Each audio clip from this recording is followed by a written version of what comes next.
Mudah-mudahan bisa menjadi bahan renungan buat kita semua.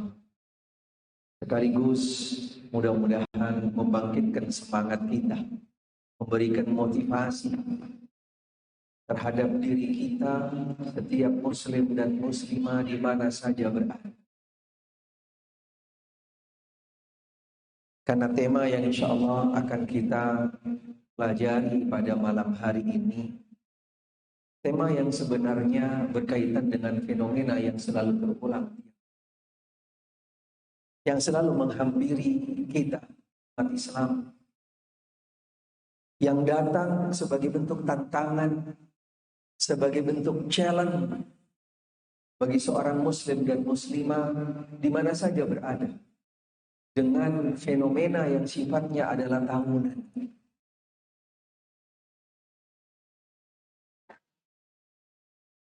Karena sebenarnya di dalam fenomena ini bukan hal kecil, bukan hal yang biasa-biasa saja, bukan sesuatu yang remeh, bukan sesuatu yang sifatnya cabang atau jauh daripada pokok inti yang ada di dalam agama. Karena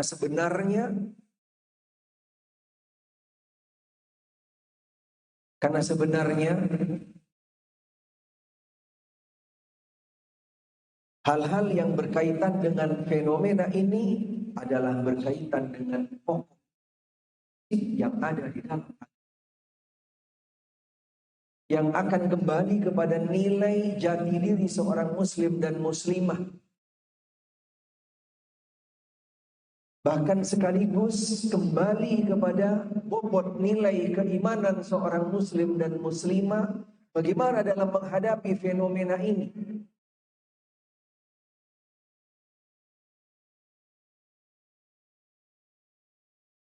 Karena fenomenanya sebuah tantangan yang dituntut setiap muslim dan muslimah untuk membuktikan jati dirinya seorang muslim, mukmin, muslimah, mukminah, dan dia tepat di mana memposisikannya, di mana dia berada, apa yang harus dia lakukan, dan dengan siapa dia harus kumpul dan bersama, serta apa yang harus dia tunjukkan di dalam loyal dan kecintaan.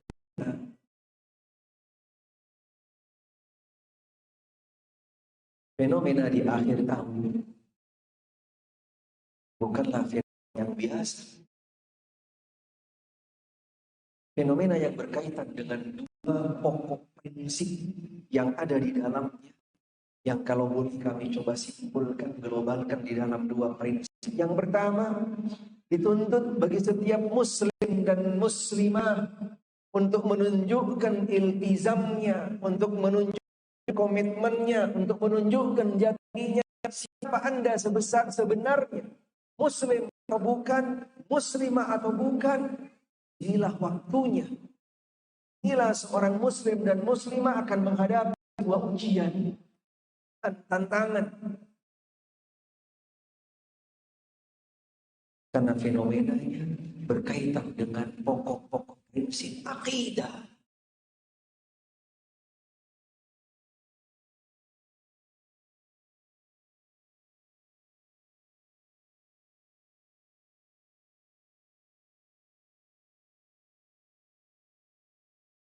Mana dia bisa iltizam? Bagaimana dia bisa iltizam?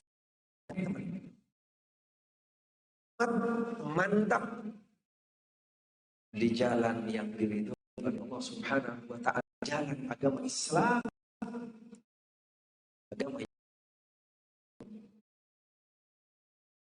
agama yang dibawa oleh Nabi kita Muhammad sallallahu alaihi wasallam.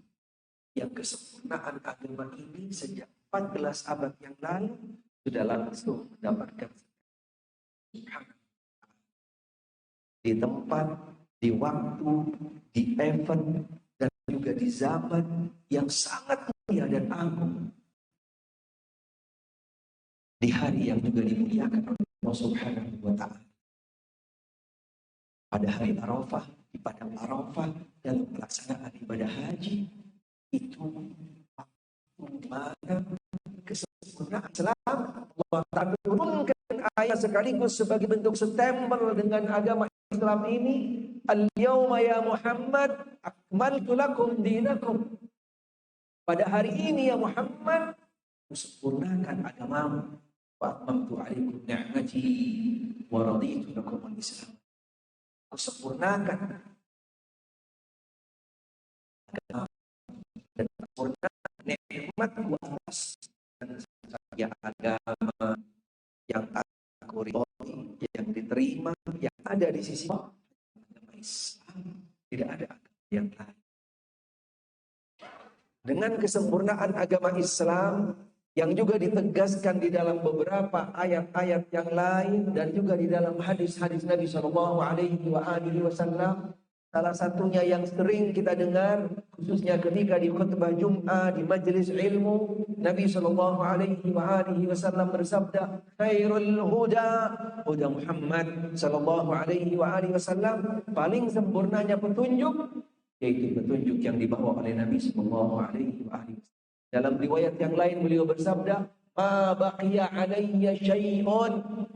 Tidak ada sedikit pun apapun yang bisa dari amanah, dari risalah, wahyu, pesan yang datang dari Allah Subhanahu wa Ta'ala yang aku tidak sampaikan kepadamu. Segala sesuatunya yang akan mengantarkan kamu ke dalam surga dan menyelamatkan kamu dari api neraka sudah aku sampaikan. Allah masyhad, buktikan dan jadilah kamu sekalian sebagai syahid bahwasanya aku sudah menyampaikannya. Agama Islam sudah sempurna. Sehingga bagi seorang muslim dan muslimah untuk menunjukkan kesempurnaan Islam ini yang ditunjukkan dengan jati dirinya bahwasanya dia sudah tidak butuh lagi dengan agama apapun, cara apapun yang datang dari manapun kecuali yang datang dari qala Allah, qala Rasul sallallahu alaihi wasallam. Sehingga ditunjukkan dengan komitmennya, istiqomahnya, iltizamnya di dalam tuntunan di bawah Muhammad sallallahu alaihi wasallam.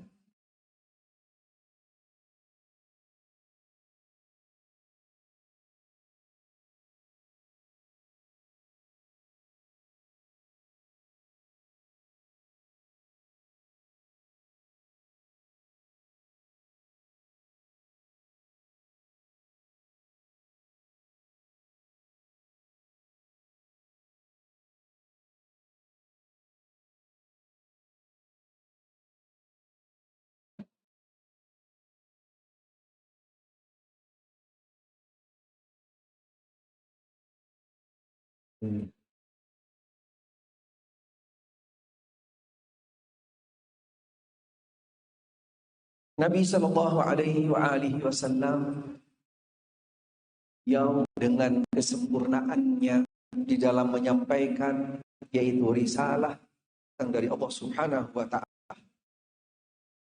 Allah Subhanahu Wa Taala benar-benar telah memuliakan kaum muslimin hanya dengan Islam, hanya dengan agama Islam. Sebagaimana Amirul Mukminin Umar bin Khattab radhiyallahu taala an berkata, sesungguhnya Allah telah memuliakan kami dengan Islam dan jika kami mencari kemuliaan selain Islam, maka pasti Allah akan menghinakan kami.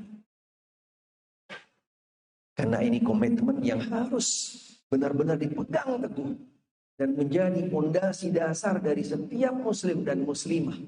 Bahwasanya Islam adalah agama yang sempurna. Ketika dia merasa bahwasanya Islam tidak sempurna, sebaliknya kehinaan yang akan dia dapat. Jika kaum muslimin iltizam, berpegang teguh dengan agama ini, niscaya kita akan menjadi umat yang paling mulia, bahkan menjadi penguasa di muka bumi. Sehingga umat-umat yang lain akan takluk dan tunduk. Sebaliknya jika muslimin merasa hina dan merasa rendah dengan Islam, niscaya kita menjadi umat yang terhina, terbelakang dan menjadi umat tertindas yang bergantung kepada umat yang lain. Kemuliaan tidak akan diraih kecuali dengan benar-benar kembali kepada agama yang hak dan iltizam dengannya. Ketika sesuatu yang kita yakini sempurna, bahwasanya itu adalah satu-satunya hak dan itu yang hanya diterima, diridhoi oleh Allah Ta'ala, Allah langsung memberikan legitimasi. Akankah kita seorang muslim, muslimah meragukan hal tersebut sehingga kita membiarkan begitu saja, tidak berpegang teguh dengan di dalamnya? Berarti yang dipertanyakan adalah individunya, bukan kebenarannya di dalam iltizamnya terhadap agama kebenaran yang datang dari Allah dan Rasulnya Sallallahu Alaihi Wasallam. Anugerah karunia adalah sebenar-benarnya anugerah, nikmat yang paling besar yang dianugerahkan Allah Ta'ala para hamba pada hambanya adalah nikmat Islam dan hidayah kepada jalan yang lurus. Bukankah seseorang ketika dia berada dalam agama Islam, agama yang sempurna, agama yang satu-satunya diridhoi oleh Allah Subhanahu wa Ta'ala,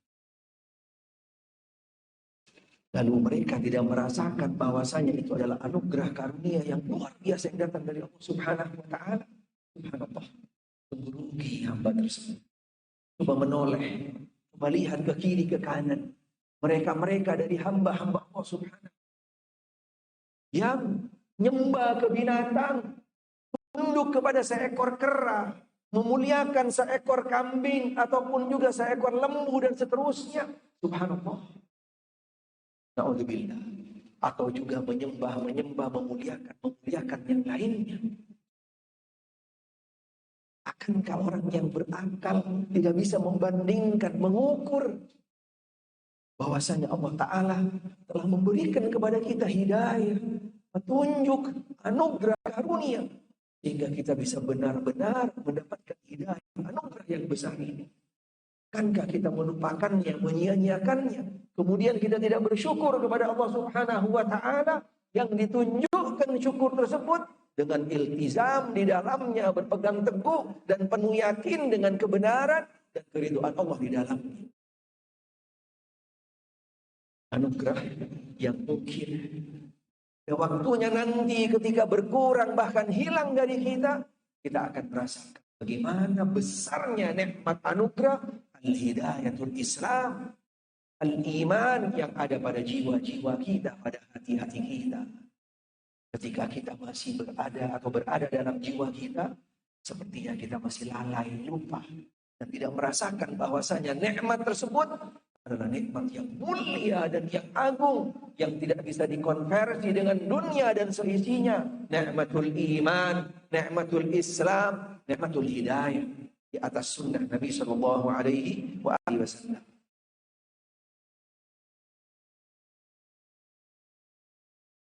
Dengan karunia nikmat tersebut, kita diperintahkan untuk selalu mohon minta kepada Allah Subhanahu wa Ta'ala dan tetap berada di jalan karunia tersebut dan tetap konsisten berjalan di atas hidayah tersebut. Ihdinas siratal mustaqim. Minimal 17 kali dalam sehari semalam kita diperintahkan untuk tetap dan selalu minta kepada Allah agar tetap berada di dalam karunia tersebut. Karena siapapun dari kita tidak ada yang bisa jamin. Karena hati-hati kita berada di dari jemari Allah Subhanahu.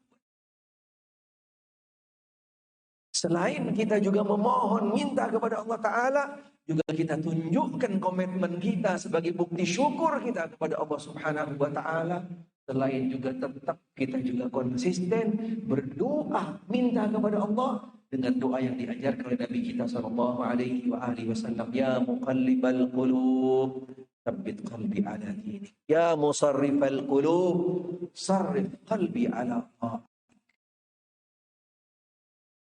Kita tidak punya daya, tidak punya upaya, nggak mampu, nggak bisa pede karena kita sudah seorang muslim, muslimah, mukmin, mukminah, kemudian kita melupakan semua hal itu. Jangan sekali-kali. Karena kekuatan yang hakiki Geraknya hati ada di tangan Allah Subhanahu. La haula wala quwata illa billah.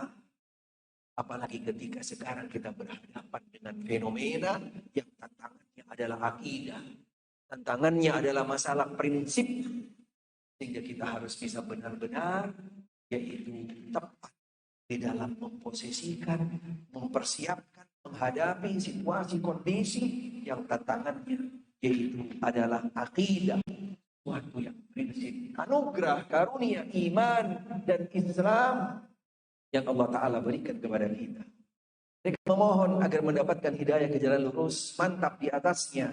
Allah Ta'ala telah memberikan spesifikasi jalan, yaitu siratal mustaqim. Jalannya mereka-mereka, orang-orang siratal ladina an'amta alaihim, yang Allah Ta'ala berikan anugerah, yang Allah Ta'ala berikan nikmat kepada mereka. Jalannya orang-orang as-siddiqin, as-syuhada, orang-orang yang saleh, orang yang selalu berjalan di atas keridhaan Allah Subhanahu wa Ta'ala. Bentuk iltizam kita dibuktikan dengan komitmennya, dan juga sekaligus di dalam ada bukti syukur dengan karunia nikmat tersebut, dan sekaligus kita tidak putus-putusnya selalu mohon berdoa kepada Ta'ala agar tetap diberikan kekuatan istiqomah iltizam di dalamnya. Ini poin yang pertama. Di dalam menghadapi situasi fenomena yang sebenarnya tantangan rintangannya adalah nanti, yaitu dengan akidah kita dan hal prinsip yang kembali kepada setiap muslim dan muslim. Karena Nabi Shallallahu Alaihi Wasallam juga mengingatkan di dalam salah satu hadis tentang fenomena yang akan terjadi di akhir zaman. Tangannya adalah akidah. Masalah hal yang sangat fundamental, prinsip. Satu ketika beliau bersabda, "Badiru bil a'mal fitanan ka qita'il lailil mudlim yusbihu mu'minan wa yumsi kafira wa yumsi mu'minan wa yusbihu kafira yabi'u dina bi'aradin minad dunya." Disinilah waktunya, dan kita sedang berada di zaman tersebut, dan bahkan lebih dahsyat lagi bobotnya, bahkan lebih besar lagi arusnya, sangat kuat dan seterusnya, sehingga Nabi mengatakan segeralah bekali dirimu, bentengi dirimu dengan amal, tingkatkan syukurmu kepada Allah Subhanahu wa Ta'ala, intensifkan doamu untuk mendekatkan diri kepada Allah, yaitu dengan amal-amal saleh. Karena akan datang satu masa, dan sekarang kita berada di dalamnya. Di pagi hari, sorenya menjadi kafir. Sore mukmin, keesokan harinya menjadi kafir. Kenapa? Mereka dengan begitu dahsyat perubahannya, ya bi'udina bi'aradin minad dunya. Mereka telah menggadaikan akidahnya, agamanya, dengan hanya sekedar yang namanya dunia yang kecil, yang remeh, yang tidak ada harganya. Dengan urusan dunia, dengan gangguan dunia, dengan fitnah dunia, dan seterusnya. Na'udzubillah min dzalik. Prinsip yang pertama, bagaimana kita menghadapi fenomena ini agar kita benar-benar, yaitu iltizam, komitmen. Yang kedua, kita harus kenal, paham dengan sebuah, kalau boleh dinamakan apa, semacam virus atau mungkin bahkan racun. Ketika seseorang tidak mengenalnya dengan sebenar-benarnya, virus atau racun di dalam bahasa Arab yang dinamakan dengan tasyabbuh. Ini virus dahsyat, lebih dahsyat dari semua virus yang ada, apalagi cuma COVID. Karena masih banyak yang berani dengan COVID. Tapi kalau virus ini, jangan coba-coba. COVID tantangannya sifatnya adalah jasmani. Tapi kalau virus ini, dia akan langsung dan yang namanya batin, tidak apa sebenarnya tasyabbuh itu?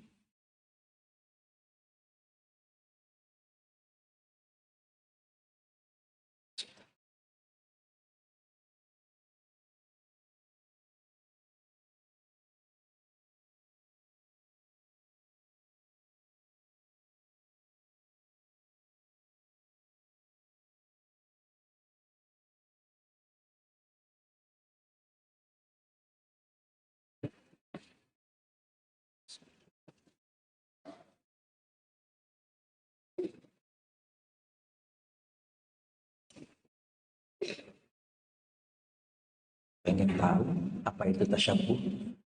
Hah? Pengen tahu nggak? Hah? Tahu apa tahu? Pengen tahu banget.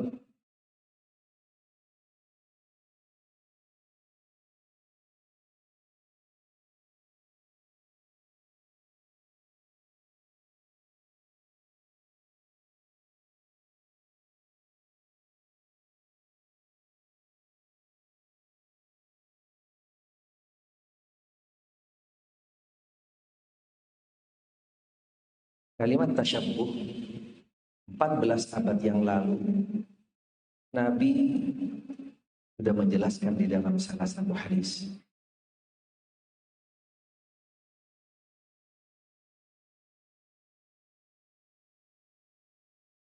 Hadis yang disahihkan oleh Syekh Al-Albani rahimahullah di dalam kitabnya Ghayatul Murad dan juga oleh beberapa ulama lain. Man tashabbaha biqaumin fahuwa minhum. Man tashabbaha biqaumin.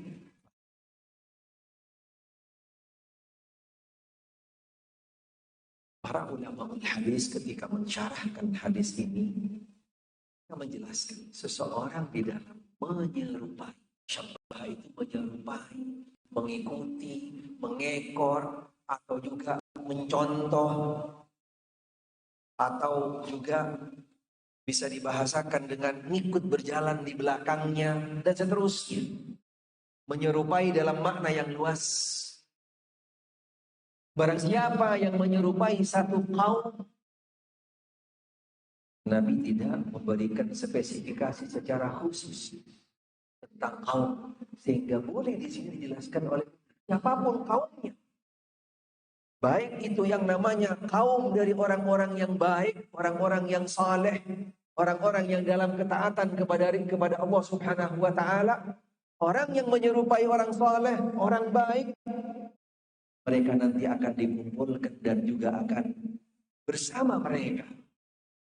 Sebaliknya, man tasyabbaha biqaumin, barang siapa yang menyerupai, yang mengikuti, yaitu orang-orang yang tidak saleh, orang-orang yang di luar jalan Allah, orang-orang selain agama Islam, dari manapun agamanya, siapapun mereka, ketika mengikuti mereka, nanti akan dikumpulkan dan juga akan bersama dengan mereka.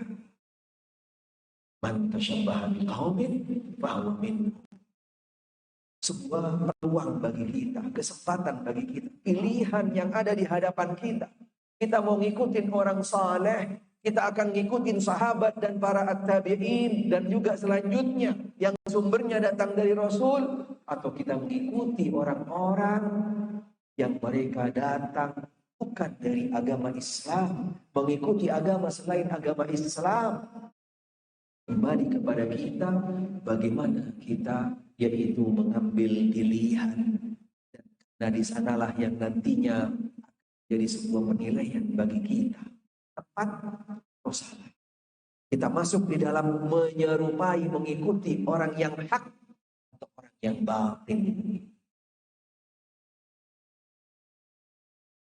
Fenomena yang ada, khususnya ketika di akhir-akhir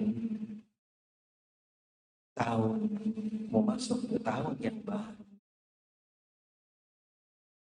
Seperti yang kami sampaikan tadi, bagi seorang muslim dan muslim, siapapun mereka, dari manapun, apapun latar belakangnya, tidak sedikit dari mereka yang lebih memilih untuk mengikuti, menyerupai dari kaum yang lain agama Islam. Benar nggak?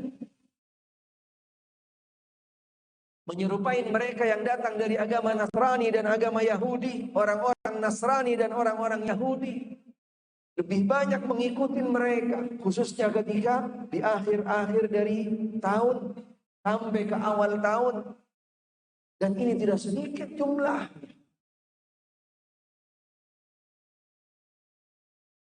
Karena setiap dari kita pasti akan bisa merasakannya, menilainya, melihat realita yang ada. Di mana saja, di pelbagai dunia, termasuk di negeri kita, di seluruh penjuru daerah yang ada di negeri kita.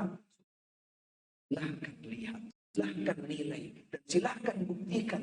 Yang meramaikan acara-acara tersebut, yang membuat besar acara tersebut, yang memfasilitasi, yang menyediakan medianya, yang meriahkan, hadir yang paling banyak, apakah dari mereka atau umat Islam? Bahkan yang bikin macet di jalan, siapa mereka? Lebih dari 80% Islam. Benar tidak? Benar nggak? Jangan-jangan yang ngangguk nih mantan-mantan bikin macet juga.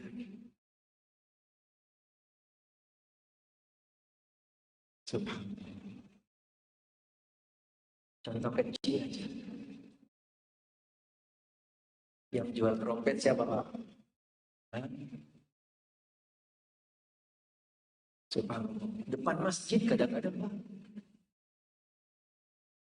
Peci putih lagi.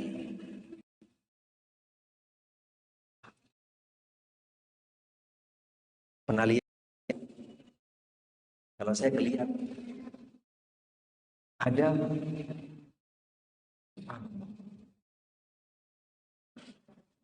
keluar ke jalan nungguin sampai begadang sampai semalam suntuk, nunggu sampai waktu berubah. Subhanallah. Siapa mereka semua yang berdiri di pinggir-pinggir pantai, di jalan-jalan, di tempat-tempat pariwisata ataupun di tempat-tempat keramaian dan seterusnya? Siapa semua mereka?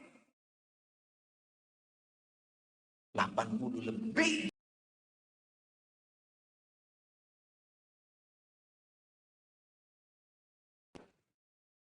Ini yang perlu kita sama-sama merenung, untuk introspeksi. Acara apa tersebut? Di hari apa? Momentum apa di hari-hari disebut sehingga Anda banyak mengeluarkan energi, mengorbankan waktu, dan menghabiskan segalanya untuk hari-hari tersebut, bahkan untuk di waktu yang sangat momentum yang luar biasa. Cara siapa ini? Dari mana asalnya? Sehingga Anda dengan besar semangat dan juga yaitu antusias Anda andil bahkan ikut meramaikan masyarakat tersebut.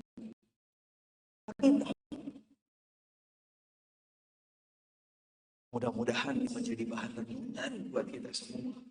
Mudah-mudahan bisa setiap dari seorang muslim muslimah di mana saja, mudah-mudahan tahun ini benar-benar mereka tergugah hatinya. Allah Ta'ala berikan hidayah. Bisa mereka tepat di dalam memposisikannya. Yang harus saya ramaikan, ini yang harus saya pegang teguh, agama yang dibawa oleh Muhammad SAW, dan yang ini harus saya berikan haknya kepada mereka untuk menjalankan sesuai dengan apa yang mereka yakini. Di sini di luar daripada ajaran dan juga batas yang ada dalam agama kita. Inilah seorang muslim yang multazim, seorang muslim yang komitmen, seorang muslim yang berpegang teguh dengan hidayah, ajaran, tuntunan yang datang dari Nabi Sallallahu Alaihi Wasallam. Sebabnya, karena di dalam tasyabbuh adalah sebagai virus, bahkan bisa menjadi racun yang akan nantinya menggerogoti dari pondasi fondasi akidah seorang muslim dan muslimah apapun bentuknya, walaupun hanya sekedar yang namanya yaitu nyebarin di memberikan selamat dengan cuma sekedar beberapa garis kalimat, tapi itu pastinya dipertanyakan tentang nilai bobot komitmen iltizamnya seorang muslim muslimah terhadap agamanya. Kenapa Anda harus menunjukkan ikut andil dan seterusnya di dalam acara-acara ritual-ritual yang kembali kepada ajaran di luar dari agama kita, agama Muhammad sallallahu alaihi wasallam. At-tasyabbuh tidak diperlukan niat. Dinyatakan oleh para ulama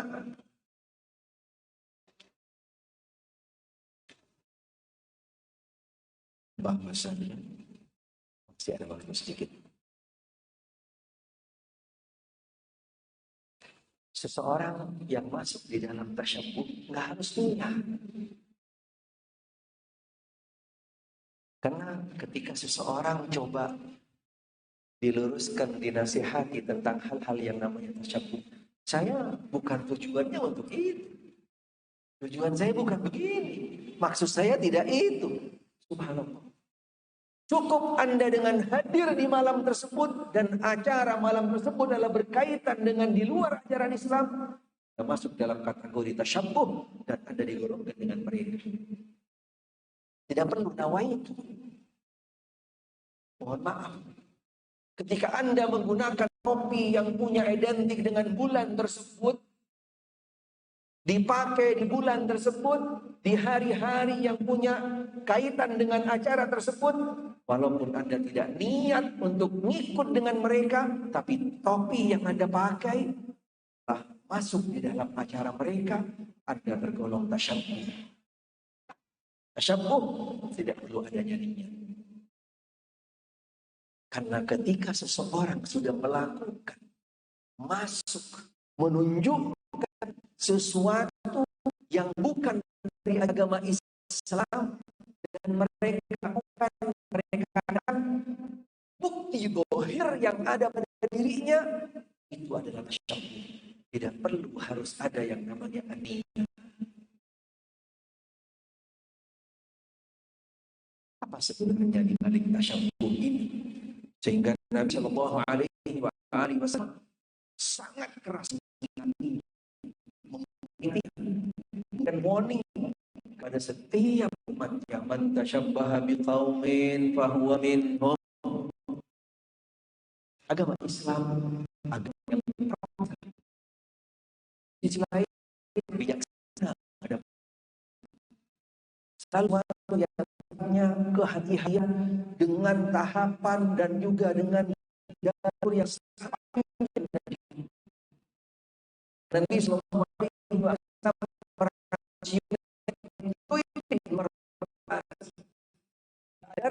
dan sangat jauh prospeknya, memberikan sebuah yang akan sekali melampaui batas dalam hal ini sampai dari mereka satu ketika alaihi wasallam bersabda, la tattabi'unna sunana man qablakum shibran bi shibrin dira'an bi dira'in hatta law dakhalu aw tabi'u dan tabi'tumu dakhaltumu ya Allah faman kuna ya Rasul al-yahud wan nasara Nabi sallallahu alaihi wasallam faman.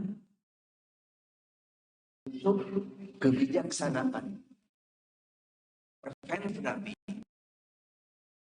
mitigasi beliau dan juga entreating beliau yang yaitu visioner yang memberikan kata hati-hatian kepada umat, akan datang ke masa zaman di mana dan itu sudah panjang terjadi banyak di kita umat Islam.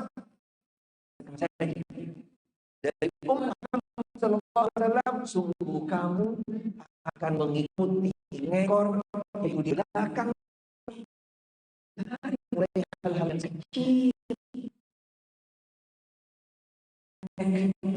besar, panjang, banyak dan seterusnya, sampai ke mereka masuk ke lubang biawak dan ngikut belakang mereka, mereka menginginkan apa yang mereka lakukan.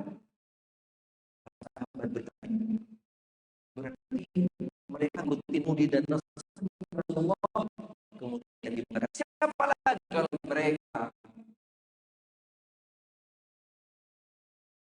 Karena di dalam menyeru ini yang sangat besar.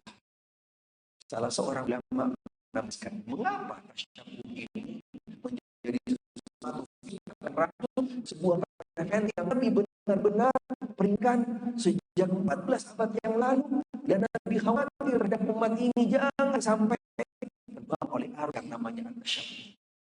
Ternyata para ulama di dalam salah satu tulisan, para ulama menjelaskan yang paham bahasa Arab coba didengarkan, luar biasa. Al-musyabihatu fi dhahir turithu mawadda wa mahabba wa muwala fil batin kama anna al-mahabba fil batin turithu al-musyabaha fi dhahir. Hada wa amrun yushhadu bihi al-hiss wa al-tajribah. Subhanallah. Ini dia. Baik. Masyarakat muslimin wal muslimat rahimani. Kita lanjutkan sedikit tentang poin yang terakhir, yaitu tentang virus atau mungkin bisa kategorinya racun yang akan mengotori, menggerogoti, dan pada akhirnya akan sampai menghancurkan, menghilangkan dari seorang muslim dan muslimah tentang prinsip yang ada pada jiwanya, yaitu tentang Islam wal iman. Virus tasyabuh atau karena racun tasyabuh sebabnya seperti yang kami jelaskan tadi, dijelaskan oleh Pak, di antaranya beliau seorang ulama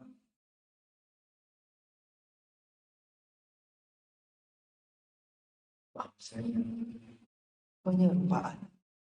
penyerupaan yaitu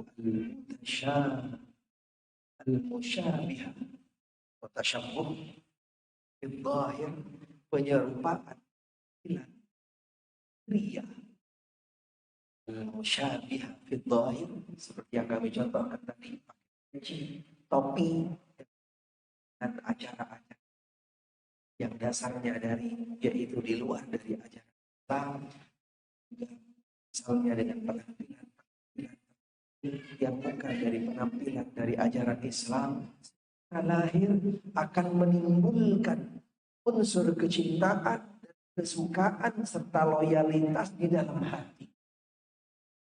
Ketika seseorang terkena yang namanya virus tasyabuh tadi, itu virus akan masuk di dalam hatinya, yang dari zahir masuk ke dalam hati, masuk ke dalam hati. Sebagaimana kecintaan di dalam hati akan menimbulkan penyerupaan yang tampak di luar, yaitu di lahiriahnya. Ini perkara yang bisa dirasakan oleh indera dan juga terbukti, yaitu oleh pengalaman. Jadi ketika seseorang sudah terkena virus yang namanya tasyabuh tadi, subhanallah, dengan tasyabuh tadi itu akan meninggalkan impact, dampak bekas di dalam hati seseorang. Ketika itu sudah ada dalam hati seseorang yang awalnya dari zahir menggunakan sesuatu, hadir di acara-acara tertentu, ikut merayakan sesuatu tertentu, event-event apa saja yang bukan dari ajaran Islam, yang sifatnya zahiriyah, akan masuk ke dalam hatinya. Na'udzubillah min dzalik. Ketika itu virus sudah bersemayam di dalam hati seorang manusia, sudah nempel, sudah menyatu dengan hatinya, otomatis sebaliknya dia akan menimbulkan, akan memberikan dampak keluar lagi, yaitu cinta dan loyal. Apa yang dia lakukan tadi, yang sumbernya ajarannya ajaran agama Islam. Na'udzubillah min dzalik. Ini bagaimana dampaknya, impact dari sebuah tasyabuh, virus yang sangat dahsyat, yang sangat fundamental. Dia itu dampaknya kembali kepada dasar-dasar prinsip yang ada dari seorang muslim dan muslimah. Penyerupaan penampilan lahiriah akan menimbulkan unsur cinta dan loyal yang ada dalam hati seseorang. Sebagaimana cinta dan loyal tadi yang ada dalam hati akan membuahkan, menimbulkan, yaitu penyerupaan. Akhirnya karena ada virus dalam jiwanya, racun tasyabuh yang ada dalam jiwanya, dia dengan mudah begitu saja akan mengikuti, akan menyerupai, akan mengekor di belakang apa saja yang datang.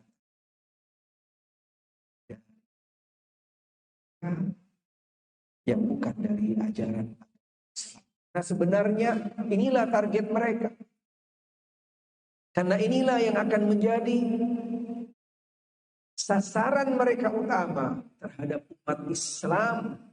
Karena siapapun dari mereka, sampai kapanpun mereka, Nasrani dan Yahudi, tidak akan ridho terhadap umat Islam. Sampai pada akhirnya target mereka tercapai, tujuan mereka tercapai, sasaran mereka benar-benar terwujud ada pada Islam. Sebagaimana firman Allah Ta'ala di dalam Al-Quran, Yahudu walan Nasara hatta qul hudallah. Sekali-kali mereka orang-orang Yahudi dan Nasrani, sehingga kamu sekalian ngekor, mengikuti mereka. Ketahuilah hidayah, satu-satunya hidayah yang datangnya dari Tuhan. Sehingga kembalilah kepada poin yang dan setiap dari kita seorang muslim dan muslimah bisa berpegang teguh dengan agama Islam, agama yang utuh yang datang dari Allah sebelumnya, yaitu berjalan di atas yang nantinya pada akhirnya yaitu di dalam ridho Allah. Baik, mudah-mudahan cukup insyaallah, mudah-mudahan bisa dipahami poin prinsip tadi yang menjadi sesuatu kita. Yang pertama, izam terhadap Islam. Yang kedua, kenal dan hati-hati dengan tasyabuh, agar kita tidak terbawa dengan yaitu fenomena, situasi, kondisi yang di akhir tahun sampai sehingga kita akan bisa punya benteng, punya imun, dan kita insya Allah di dunia sampai di akhirat. Baik, mungkin itu yang bisa kami sampaikan sebelum kami tutup. Ada yang mau ditanyakan? Kalau tidak ada, kami tutup. Tidak ada pertanyaan? Betul, silakan.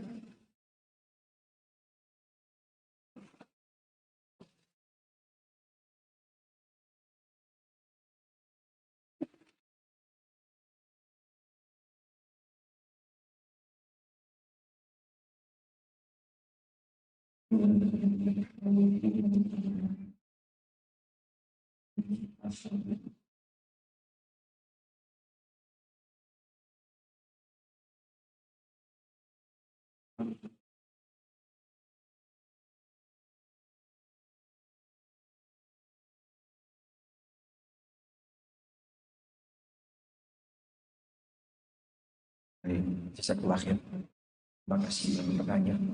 Mudah-mudahan Allah Ta'ala berikan hidayah dan taufik khususnya bagi penanya dan juga Allah Ta'ala. Sebenarnya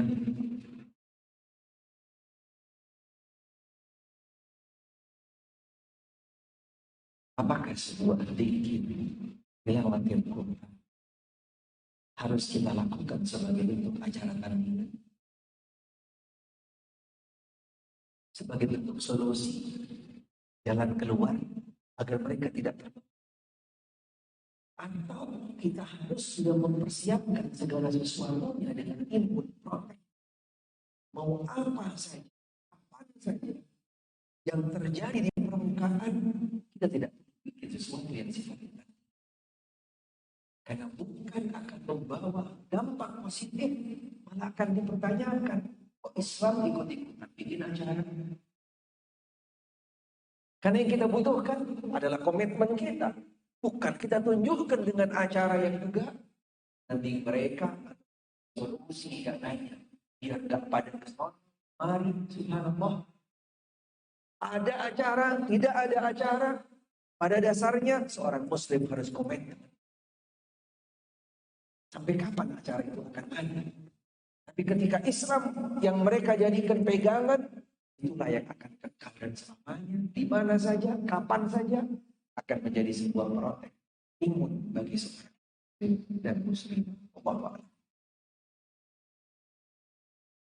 Baik, mudah-mudahan cukup insya Allah dan kita pada malam hari ini. Kurang lebihnya mohon maaf.